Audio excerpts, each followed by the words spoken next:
Okay, നമുക്ക് നോക്കാം 5 ways to make a suggestions എങ്ങനെയാണ് നമുക്ക് ചെയ്യാൻ പറ്റുക, 5 രീതിയിൽ എങ്ങനെ പറയാൻ പറ്റുകയെന്ന് നോക്കാം. ഹൗ അബൌട്ട് എക്സാമ്പിൾ വന്ന് trying something new.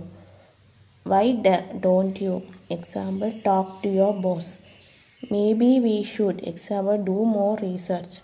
I would recommend example going to the doctor. Have you thought about example buying a new computer. ഇതെന്താണെന്ന് വെച്ചാൽ ഇപ്പോൾ നമ്മൾ ഹൗ അബൌട്ട് എന്ന് പറഞ്ഞാൽ എങ്ങനെയുണ്ട്, അല്ലെങ്കിൽ നീ പുതിയ കാര്യങ്ങളൊക്കെ വേണമെങ്കിൽ നമ്മൾ ട്രൈ സംതിങ് ന്യൂ എന്നൊക്കെ നമ്മൾ പറയുമ്പോൾ അതെങ്ങനെ ഉണ്ടാവും എന്ന രീതിയിൽ. വൈ ഡോണ്ട് യു എന്തുകൊണ്ട് നിങ്ങൾക്ക് ബോസിനോട് സംസാരിച്ചുകൂടാ, അല്ലെങ്കിൽ എന്തുകൊണ്ട് നിങ്ങൾക്ക് അത് ചെയ്തുകൂടാ എന്ന രീതിയിൽ വരുന്നത്.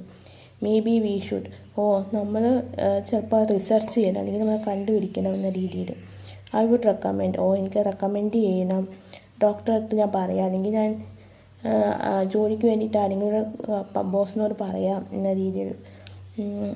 ഹാവ് യു തോട്ട് അബൌട്ട് നീ അതിനെപ്പറ്റി വിചാരിച്ചോ, പുതിയ കമ്പ്യൂട്ടർ മേടിക്കണം, അല്ലെങ്കിൽ ലാപ്ടോപ്പ് മേടിക്കണം, അല്ലെങ്കിൽ പുതിയ ജോലി കിട്ടിയെന്ന് നീ വിചാരിച്ചോ എന്നൊക്കെ രീതിയിലാണ് ഇത് വരുന്നത്. അപ്പോൾ നിങ്ങൾക്കിത് മനസ്സിലായെന്ന് വിചാരിക്കുന്നു.